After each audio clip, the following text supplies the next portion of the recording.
Assalamualaikum warahmatullahi wabarakatuh.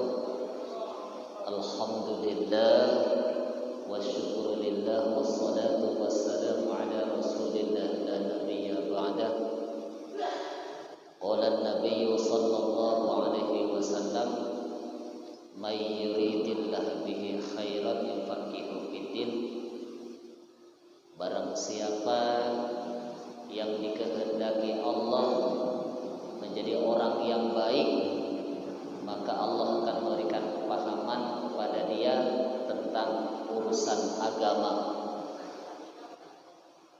Bapak Ibu jamaah rahimakumullah, kita lanjutkan pengajian kita kitab fikih, kitab Fathul Qorib. Kalau kebetulan yang memegang kitab ini halaman 21. Kita lanjutkan pembahasan pertemuan kita sebelum Ramadan yang lalu ya. Bismillahirrahmanirrahim. Faslun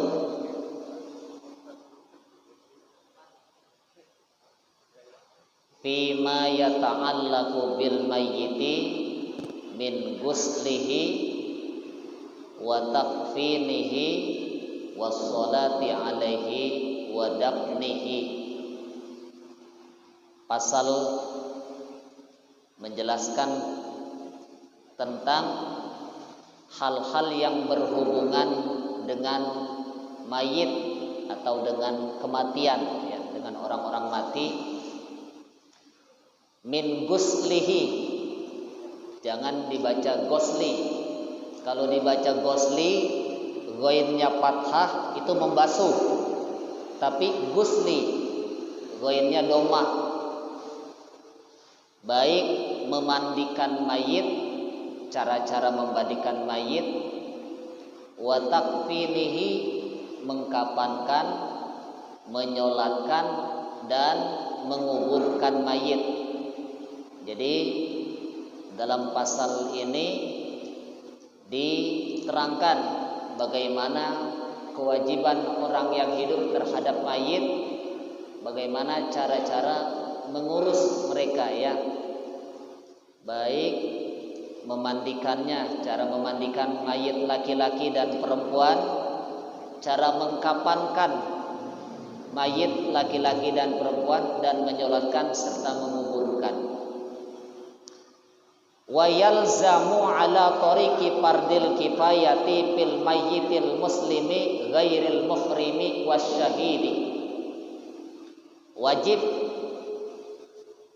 kifayah bagi orang Islam terhadap mayit, tapi yang dimaksud selain mayit yang sedang ihram. Mayit orang yang matinya sedang ihram, ini cara pengurusannya berbeda. Baik dia ihram haji atau ihram umroh, dan orang yang mati syahid, ini nanti pembahasannya berbeda. Bagaimana cara mengurus, mengkafankan orang yang sedang ihram wafat. Wafatnya karena sedang ihram, berarti belum selesai ihramnya, belum tahallul dia. Nah ini kalau dia mayitnya laki-laki, maka jangan dibungkus kepalanya. Kepalanya tidak boleh dibungkus. Kalau dia mayit perempuan, maka wajahnya yang tidak boleh ditutup ya. Jadi kepala yang ihram tadi kalau dia meninggal tidak boleh ditutup. Baik dia meninggalnya sedang melaksanakan ihram haji atau ihram umroh ya. Ini kalau sedang ihram ada perbedaan.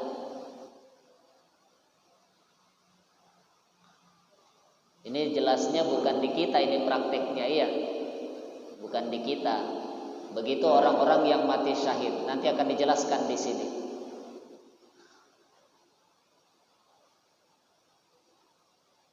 Arba'atu asya'a, kewajiban bagi orang yang hidup Ini 4 macam. Ghusluhu, yang pertama memandikan. Wa takfinuhu, kedua mengkafankan. Wassalatu alaihi, menyolatkan. Wa dafnuhu, dan menguburkan. Ini kalau mayitnya Islam. Bagaimana kalau mayitnya kafir? Kafir ini ada kafir zimmi, ada kafir harabi. Kafir zimmi, kafir yang berada di bawah naungan negara Islam, tinggal di negara Islam. Hukum kafir zimmi ini sama dengan orang Islam hukumnya. Jadi kalau dia mencuri wajib potong tangan kalau dia tinggal di negara Islam. Begitu kalau dia berzina. Kalau kafir harabi ini berbeda ya, berbeda. Arti kafir harabi, kafir yang memusuhi Islam, memerangi Islam, ini namanya kafir harabi. Sedangkan kalau kafir zimmi, kafir yang berada di bawah perlindungan Islam, bawah negara Islam. Jadi kafir tuh ada kafir asli juga. Kalau kafir asli dari nenek moyangnya itu asli, memang dia nenek moyangnya ya kafir gitu. Ada kafir aridi, kafir baru, itu yang disebut murtad. Murtad. Nah, murtad ini ada penyebab-penyebab pemurtadan ini, baik murtad sebab perbuatan, murtad sebab keyakinan, atau murtad sebab ucapan. Nah, ini murtad. Berbeda hukumnya antara kafir zimmi, kafir harabi, atau kafir yang aridi, disebut murtad. Kalau kafir asli, sekiranya dia masuk Islam, maka gugur semua dosa-dosanya. Itu kafir asli. Gugur semua dosa-dosanya, dia seperti bayi yang baru dilahirkan. Itu kafir asli. Lalu apakah tentang penalkinan mayit ada perbedaan atau tidak? Mayit yang sedang sekarat, ya, baik dia muslim atau kafir. Nah, ini ada perbedaan. Pada pertemuan yang lalu sudah dijelaskan, kalau dia mayit muslim, maka talqin membimbingnya itu dengan kalimat la ilaha illallah.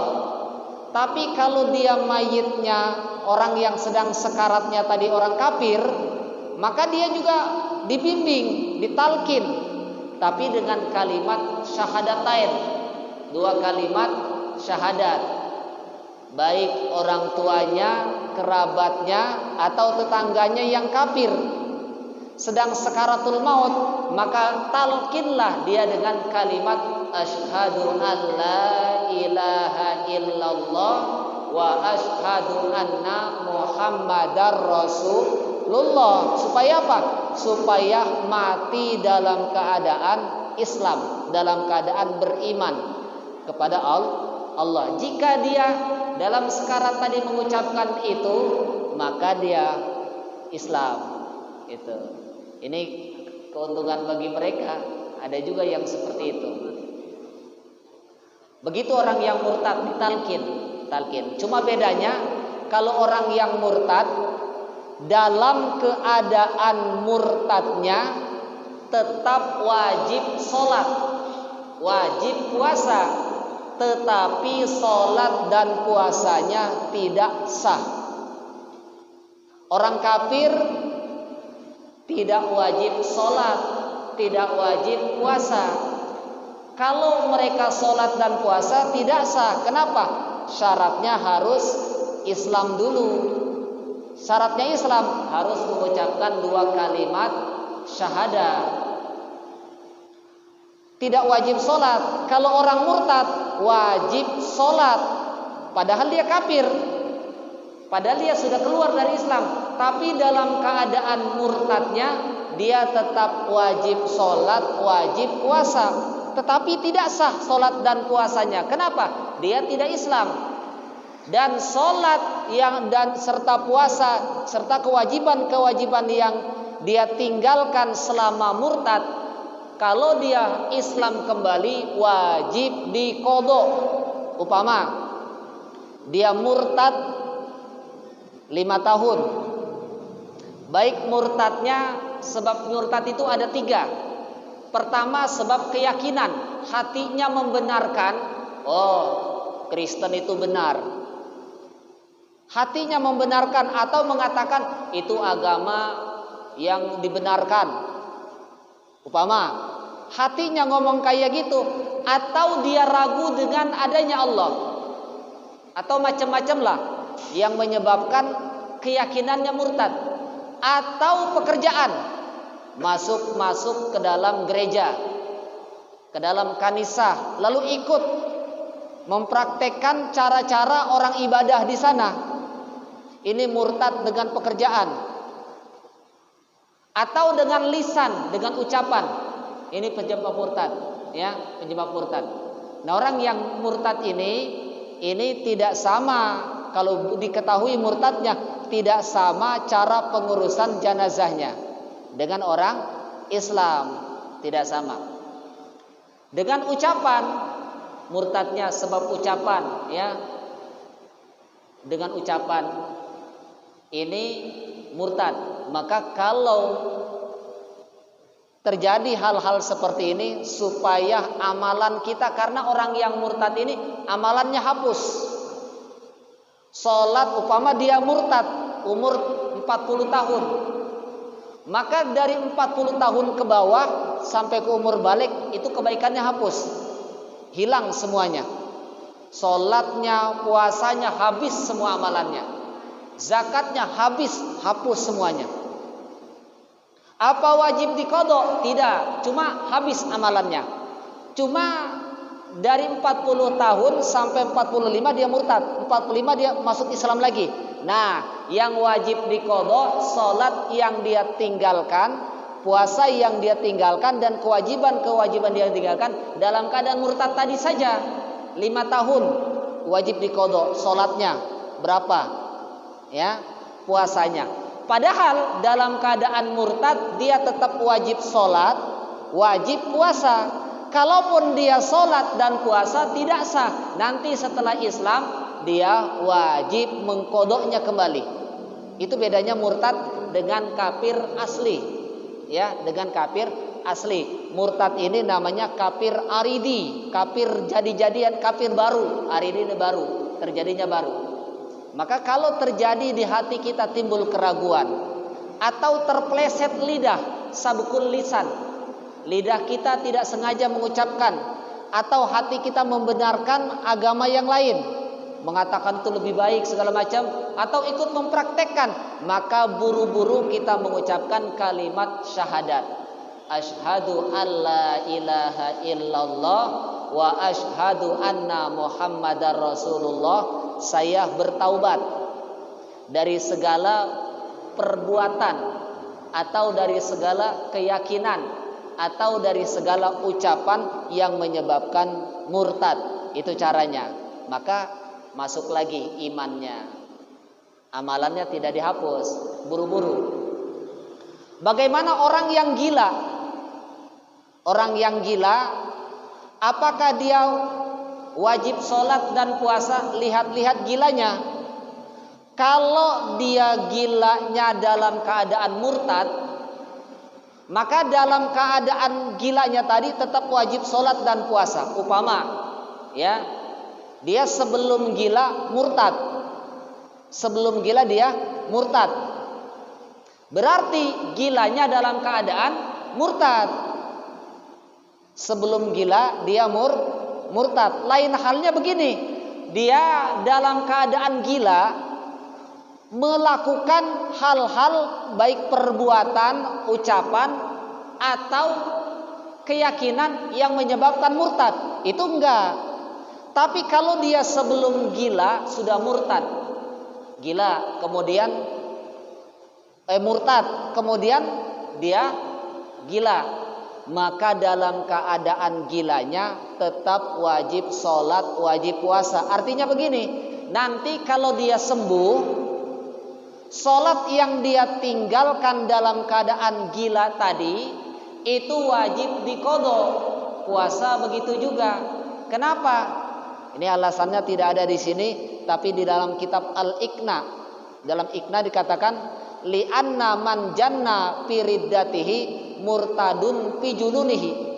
Karena orang yang gila dalam keadaan murtad, ya. Gila dalam keadaan murtad, maka murtad gila itu hukum gilanya tadi tetap wajib sholat. Tetap wajib sholat. Li'anna man janna fi riddatihi, karena orang yang gila dalam keadaan murtad, murtadun fi jununi, maka dalam keadaan gilanya pun hukum murtad. Itu alasannya. Saya ulangi lagi kaidahnya, alasannya li'anna man janna fi riddatihi, karena orang yang gila dalam keadaan murtad, murtadun fi jununihi, maka murtad dalam keadaan gilanya tadi. Itu hukumnya murtad. Artinya nanti kalau dia sembuh, sholat dan puasa serta kewajiban yang lainnya wajib diqadha. Itu walaupun dia gila.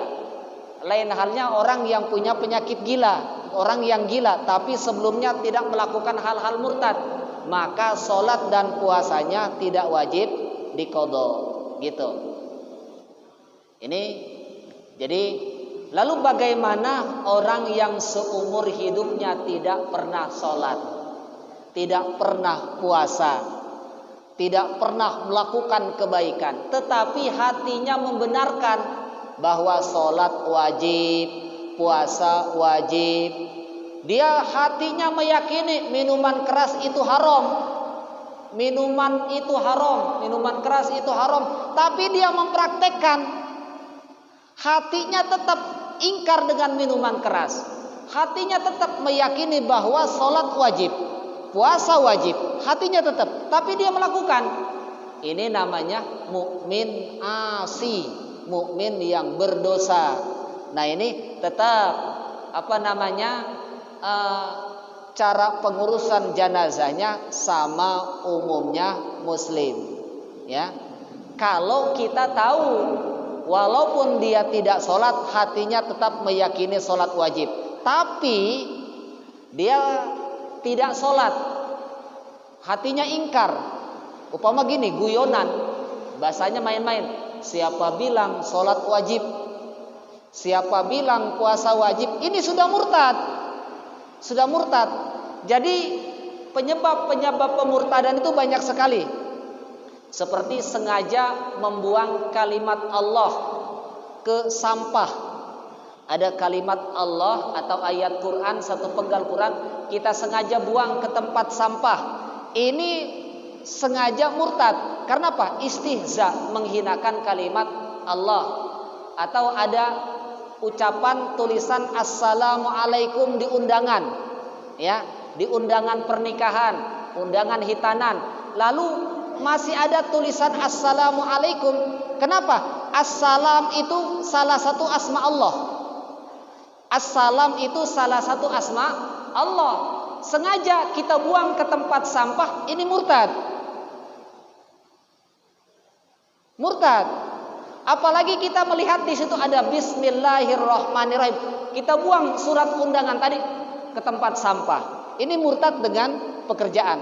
Apa alasannya murtad?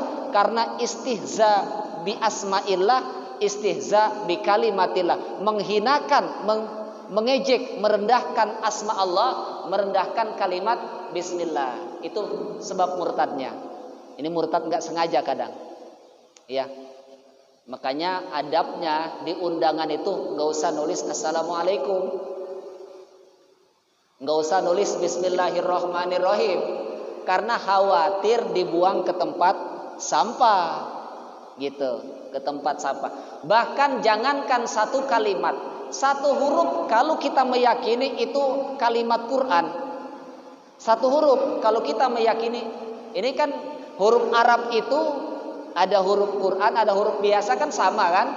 Tapi satu huruf kita meyakini itu huruf Quran, kita nggak boleh membuangnya sembarangan, gitu. Nggak boleh. Apalagi tadi kalimat assalamualaikum, assalam itu salah satu asma Allah, sengaja kita buang ke tempat sampah. Ini murtad dengan pekerjaan kita. Sering gak ibu-ibu buang undangan ke tempat sampah yang ada lafaz assalamualaikumnya? Sering. Yang bikin undangannya dosa. Bagaimana kalau dia tidak tahu? Kalau dia tidak tahu, tidak murtad, cuma dosa. Hanya dosa. Kalau dia sudah tahu, maka itu murtad. Contoh, kalau dia tidak tahu, upama kalimat iyyaka na'budu wa iyyaka nasta'in, ya-nya ditasydid, disyaddah. Iya ditekan, ya. Iyyaka na'budu wa iyyaka nasta'in. Ini kalau kata ahli balaghah, asal kalimat ini sebenarnya na'budu iyyaka wa nasta'inu iyyaka. Na'budu iyyaka wa nasta'inu iyyaka. Ini punya makna. Kenapa tiba-tiba ada maf'ul? Iyyaka hanya akan, hanya kepada engkau. Tiba-tiba dapat iyyaka dipatahkan, dipangkal. Ini namanya mendahulukan maf'ul daripada amilnya. Ini punya makna tersendiri. Hanya kepada engkau ya Allah, maksudnya kami menyembah. Dan hanya kepada engkau ya Allah kami mohon pertolongan. Ini yang benar iyyaka. Sekarang dia baca iyyaka na, iya-nya tidak ditasydid. Iyyaka na'budu wa iya. Kan kalau diartikan hanya kepada engkau wahai cahaya matahari aku menyembah. Dan hanya kepada engkau wahai cahaya matahari aku memohon pertolongan.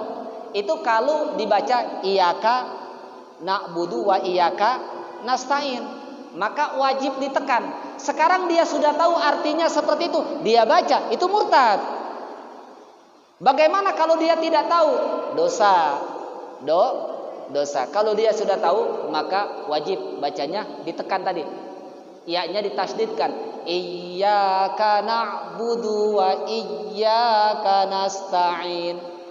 Hanya kepada engkau Allah, maksudnya kami menyembah, dan hanya kepada engkau Allah kami mohon pertolongan. Saya ulangi lagi. Kalau dibaca iyyaka na'budu wa iyyaka nasta'in, itu hanya kepada engkau wahai cahaya matahari aku menyembah, maka murtad. Bagaimana di makom taklim? Saya mencontohkan seperti ini namanya makom taklim, tempat belajar. Itu tidak seperti mencontohkan menjatuhkan talak kepada istri.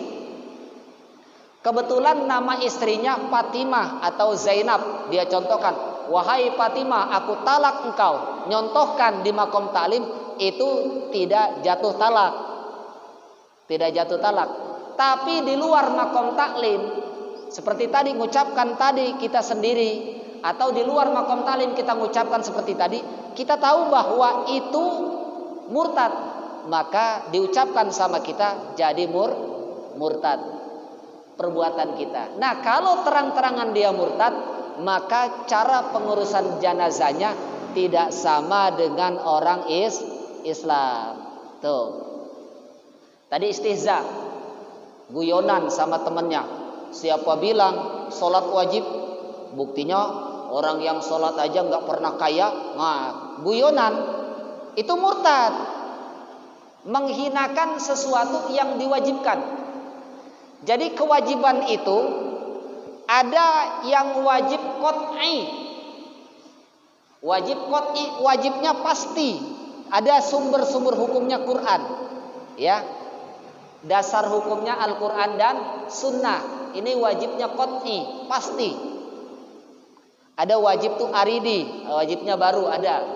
Kayak haram, ada haram zati, tadi namanya wajib zati. Wajib ain, wajibnya qat'i, itu ada dasar Qur'annya. Maka ketika kita mengingkari, itu murtad. Bagaimana kewajiban tentang zakat harta, zakat mal. Kalau orang ingkar dengan zakat fitrah itu murtad. Kenapa? Imam madhab yang 4, Hanafi, Imam Maliki, Imam Syafi'i dan Imam Hambali sepakat wajibnya zakat fitrah. Tapi kalau ingkar dengan zakat mal itu tidak murtad, hanya sekedar dosa. Itu bedanya. Kenapa?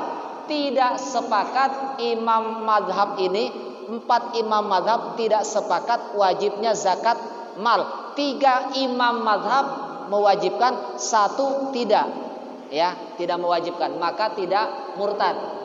Gitu. Salat ini sumber hukumnya qat'i, pasti, maka kalau diingkari itu murtad. Hatinya ingkar, ini murtad dengan sebab keyakinan. Nah, kalau tahu seperti itu, maka dia meninggal tidak wajib dirawat seperti Islam karena dia kafir gitu. Kalau dia tidak sholat tapi meyakini bahwa sholat wajib, ini namanya mukmin asi, mukmin yang berdosa. Sama cara praktek pengurusan jenazahnya sama umumnya Islam, ya, asal dia meyakini bahwa sholat wajib tapi dia tidak sholat, bahwa puasa wajib tapi dia tidak puasa. Nah, bagaimana di akhirat? Di akhirat nanti orang yang seperti ini tetap masuk neraka, tapi setelah dibersihkan dosa-dosanya, dosa karena tidak sholat, dosa karena tidak puasa, dosa karena tidak berzakat, dosa karena tidak berhaji, bersih, bersih dosanya. Pada akhirnya dia tetap masuk surga. Masuk surga, tapi masuk surganya kalau nggak ada kebaikan sedikit pun, ini belakangan. Ada yang masuk surga itu cuma masuk neraka itu cuma 1 jam, ada yang cuma 1 hari. Tapi 1 hari di akhirat itu sama dengan 1000 tahun di sini. 1 harinya 1000 tahun di dunia. Nabi Adam alaihissalam tinggal di surga itu hanya setengah hari. Nabi Adam ketika diciptakan, jasad Nabi Adam itu berada di atas langit, belum di surga, tapi di atas langit yang ke-7. Memangnya surga di mana? Surga itu adanya di atas langit yang ke-7, sebagaimana jawaban Ibnu Abbas ketika ditanya salah seorang sahabatnya, di mana adanya surga? Adanya surga di atas langit yang ke-7. Lalu penciptaan Nabi Adam di langit yang ke-7, belum dimasukkan ke surga Nabi Adam. Nah, Nabi Adam tinggal di surga itu hanya setengah hari. Hanya setengah hari di surga. Tapi dihitung hari dunia itu 500 tahun. 500 tahun. Makanya ada yang sampai 7.000 tahun disiksa di neraka. 7.000 tahun. Kalikan berapa? 1000 hari, iya. Kalikan 1000 hari, kalikan 7.000 tahun. Itu kayak apa ya? Itu dalam kitab Nurul Zolam diceritakan ada orang yang terakhir masuk surga. Udah 7.000 tahun dia disiksa, cuma kedengeran suaranya saja dia baca ya Hanan, ya Manan. Malaikat Jibril suruh nyari suara itu, sumbernya nggak ketemu. Kedengaran suaranya tapi sumbernya nggak ketemu, di mana? Nggak ketemu. Kenapa? 1000 tahun malaikat Jibril di neraka cari-cari itu, nyuruh malaikat Ridwan, ya, penjaga neraka siapa? Malaikat Ridwan atau malaikat Malik? Yang benar nih. Malik Ridwan. Ridwan apa Malik? Tambah bingung dia. Guru aja biasa ngetes, pas ditanya bingung juga. Dicari 1000 tahun gak ketemu. Ternyata dicari 1000 tahun berikutnya baru ketemu. Sudah jadi satu antara jasad dengan api itu. Udah gak bisa dibedakan lagi oleh Jibril. oleh Jibril alaihissalam tuh gak bisa bedakan lagi. Akhirnya diangkat. Ini cerita kisah manusia yang terakhir masuk surga, disiksa di neraka selama 7.000 tahun. Yang terakhir. Tapi dikasih surganya luas, seluas 4 negara. 4 negara yang ada di Jazirah Arab. Itu luas ya. Masih tetap luas. Tapi orang kafir ya, walaupun dia banyak berbuat kebaikan, walaupun banyak menolong, dia tetap masuk neraka dan tidak ada jaminan masuk surga. Tidak ada jaminan masuk surga. Kenapa? Tidak ada syahadat. Sedangkan tadi orang Islam adanya dasar pondasinya iman, yaitu syahadat. Dia beriman, dia yakin kepada Allah. Apakah orang yang Islam itu apa harus syahadat? Enggak. Asal kalau udah keturunan enggak perlu lagi. Ya, tapi kalau yang kafir asli dia harus bersyahadat, tandanya dia beriman, ya. Maka ada orang yang dalam hukumnya dia kafir, tapi dalam imannya dia beriman. Dia disebut orang beriman. Zohirnya dia kafir karena tidak pernah mengucapkan syahadat, tapi hatinya membenarkan adanya Allah. Maka ini sebagian ulama ahli tauhid mengatakan ini matinya dalam keadaan beriman, percaya kepada Allah, percaya bahwa Nabi Muhammad adalah utusan Allah. Dia percaya. Itu sebagian ahli tauhid mengatakan orang yang seperti ini di akhiratnya tetap hukum beriman, gitu, beriman. Tetap masih, kalau dia hukum beriman masih ada jaminan masuk surga. Bagaimana anak-anak orang kafir? Anak-anak orang kafir yang mati dalam keadaan kafir, maka cara pengurusan jenazahnya layaknya orang kafir. Lalu bagaimana di akhirat nanti? Padahal dia belum balik. Maka inilah kalau dalam kitab Nurul Zolam dikatakan dia nanti bagian dari Gilmanul Jannah, pelayan-pelayan surga. Makanya anak-anak orang kafir yang lahirnya pas malam Lailatul Qadar, dia tetap nanti akan masuk Islam, akan beriman kepada Allah, ya. Kalau dia lahir pas malam Lailatul Qadar, dia tetap akan beriman kepada Allah. Tuh. Itulah salah satu rahmat Allah yang diberikan kepada bayi-bayi kafir yang dilahirkan di malam Lailatul Qadar, dia tetap beriman kepada Allah. Jadi dia tetap cara pengurusan jenazahnya kafir, tapi bagaimana di akhirat? Lalu bagaimana kalau salah satu orang tuanya Islam, ibunya Islam, atau ayahnya saja Islam? Anaknya ikut siapa? Ikut siapa? Maka anaknya ikut ibunya yang Islam. Ayahnya masih kafir, ibunya Islam, maka anak hukumnya ikut ibunya yang Islam. Atau sebaliknya, ayahnya yang Islam, ibunya masih kafir, maka anak yang belum balik dia hukumnya ikut ayahnya yang Islam. Berarti cara pengurusan jenazahnya ngikut ayahnya, gitu, ngikut ayahnya. Ini kalau terjadi kejadian, padahal nikah dengan orang kafir kan tidak sah. Tapi ada kemungkinan seperti ini. Dia awalnya kafir dua-duanya, tetapi ternyata salah satu dari mereka masuk Islam. Sebenarnya dengan masuk Islam putus pernikahan. Bagaimana orang yang kafir mengucapkan syahadat suami istri bareng-bareng masuk Islam? Apakah wajib dinikahkan kembali? Bagaimana hukum pernikahan mereka yang dilakukan ketika kafir? Maka kalau dia suami istri masuk Islam, maka hukum nikahnya tetap sah. Karena nikah dalam semua agama tetap sah. Maka ketika dia masuk Islam, pernikahannya tidak batal. Tidak perlu menikah lagi. Kecuali salah satunya saja yang masuk Islam, maka batal hukum pernikahannya.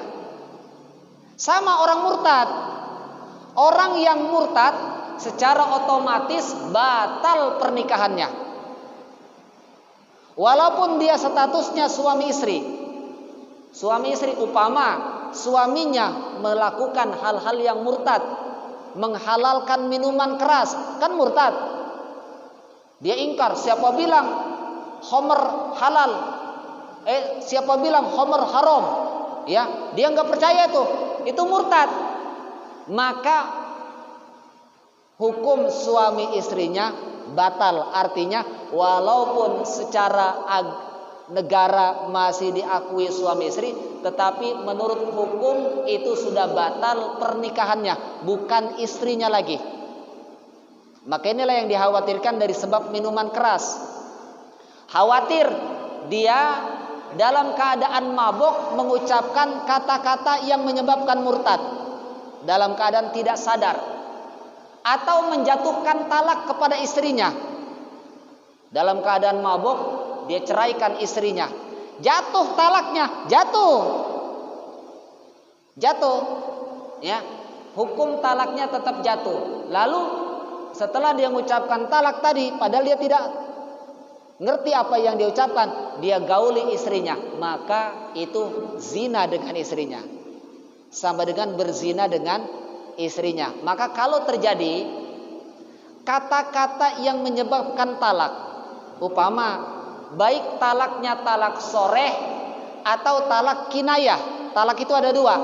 Ada talak soreh atau talak terang-terangan, ada talak kinayah, talak sindiran. Contoh talak terang-terangan, saya ceraikan kamu, itu namanya talak terang-terangan. Saya ceraikan kamu, ini talak terang-terangan. Kalau talak kinayah, ini taklek, ditaklek. Seperti gini, upama terjadi perdebatan, istrinya pengen kurban, suaminya enggak pengen kurban, cekcok. Suaminya, karena ini kebutuhan rumah tangga, suaminya ngancam, awas kalau kamu nekat beli hewan kurban, saya ceraikan kamu, saya talak kamu. Ternyata istrinya benar, hari ini dia mengucapkan itu, besok bulan haji dia beli kurban. Kapan dia beli kurban, hewan kurban, maka walaupun suaminya tidak mengucapkan kata-kata tadi, itu sudah jatuh talak. Itu namanya talak taklek. Talak dihubungkan dengan perbuatan, itu jatuh talak. Maka sebelum habis masa iddahnya, kalau dia baru talak 1 atau talak 2, itu boleh rujuk kembali. Cukup suaminya mengucapkan roja tuki, bahasa kitanya, saya kembali lagi padamu. Walaupun ucapan tadi tidak didengar oleh istrinya, maka sah rujuknya. Atau walaupun istrinya menolak rujuk suaminya, maka tetap sah rujuknya, selagi masa iddahnya belum habis. Tuh.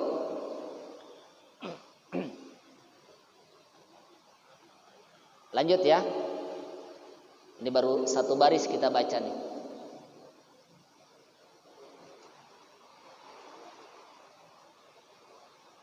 Karena kebanyakan yang terjadi di masyarakat ini, bahkan beraninya sudah talak 3 malah masih jadi 1 sama istrinya. Kalau sudah talak 3 itu harus ada muhalil, suruh nikah dulu istrinya dengan orang lain. Baik nikah dengan orang lain dengan cara diupah, ya, tapi umpama si A dengan si B janjian, kata si A kepada si B, ini si A, upama A ini siapa namanya? Ahmad. Si B Bakar. Si A sudah jatuhkan talak 3 kepada istrinya. Kata si A tadi, B, tolong nikahkan istri saya, karena sudah talak 3, sudah habis masa iddahnya. Nah, ini uangnya. Upama dimodali, itu boleh. Ada perjanjian, tapi nanti setelah kau nikah, ceraikan lagi. Nah, itu namanya muhalil. Muhalil. Ini mazhab Syafi'i. Bagaimana setelah nikah si B malah nggak mau nyeraikan, maka tetap sah pernikahan si B. Maka si istri tadi tetap istri si B. Setelah nikah ini wajib digauli. Wajib digauli. Setelah nikah digauli. Setelah digauli dijatuhkan talak, maka tunggu sampai habis masa iddahnya, maka suami pertama baru boleh menikah lagi. Enggak begini, nikah langsung diceraikan, enggak, gauli dulu. Gauli tunggu sampai habis masa iddahnya. Takut-takut ketika digauli tadi ada benih, ya. Benih yang tumbuh. Ya. Hamil dia. Hamil. Tunggu. Nah, kalau dia hamil ya jangan dijatuhkan talak oleh si B tadi, ya. Ini yang disebut takut kejadian, karena banyak sekali. Banyak udah jatuh talak 3 kok masih rujuk sama istrinya. Itu zina. Zina. Walaupun menurut negara itu baru 1 katanya, karena baru 1 kali disidang umpama gitu. Itu tetap menurut agama hukumnya jatuh talak, ya, jatuh talak. Ini yang terjadi. Assalamualaikum.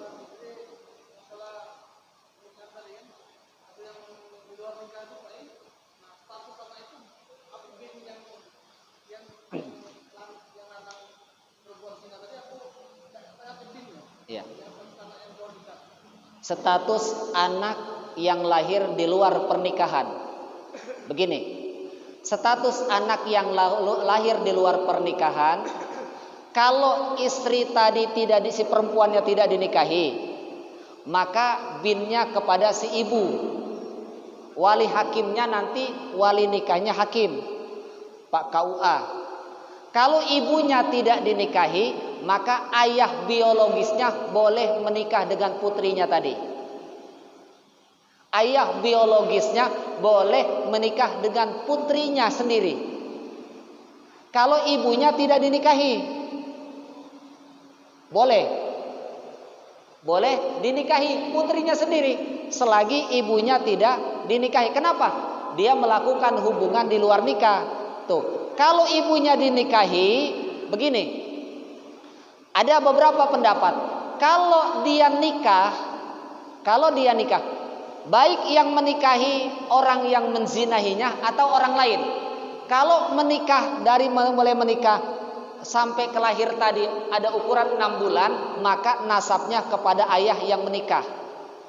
Tapi ada pendapat ulama, walaupun baru 1 hari nikah langsung lahiran, maka nasabnya kepada ayah yang menikahi. Walaupun secara biologis yang menggauli tadi si A, yang menjadi ayahnya si B, maka ada menurut pendapat minoritas ulama tetap dia bernasab kepada si B, wali nikahnya si B, walaupun ayah biologisnya si A.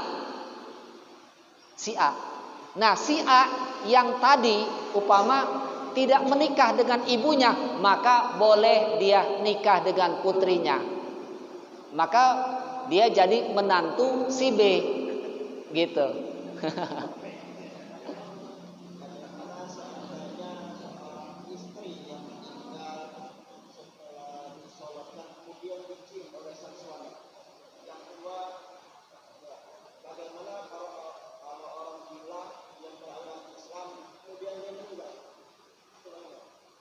Orang yang pertama tadi gimana? Seorang istri yang meninggal setelah disolatkan kemudian dicium oleh sang suami. Oh, istri yang sudah meninggal dicium oleh suaminya, ya nggak apa-apa.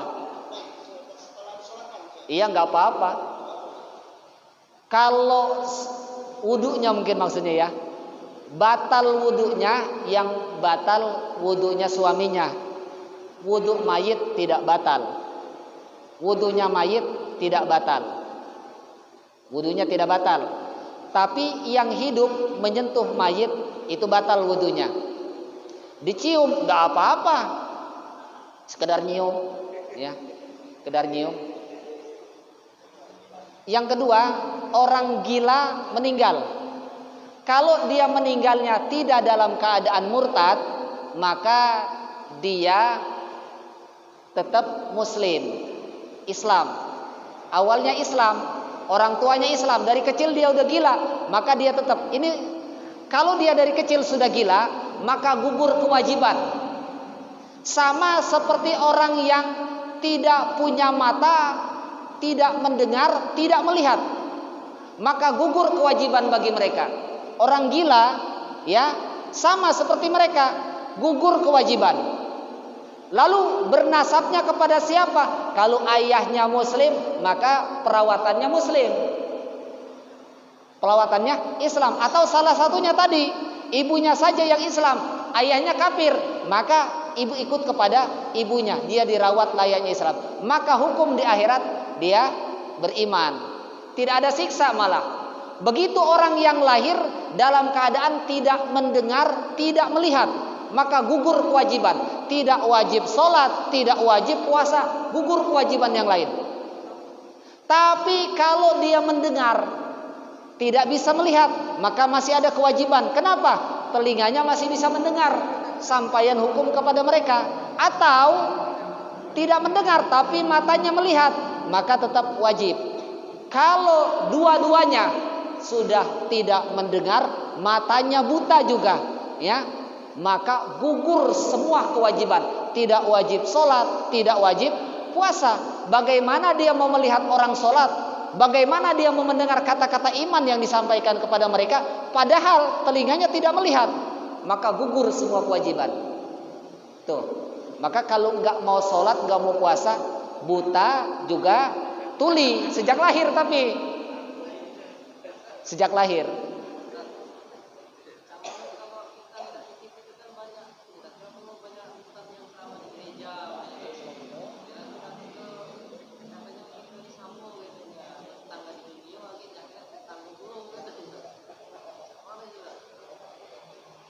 Itu kata-kata yang menyebabkan dosa. Kalau bertetangga itu boleh jadi kata sindiran, ya. Yang satu tetangga di surga, yang satu tetangganya di neraka. Boleh jadi itu, boleh jadi.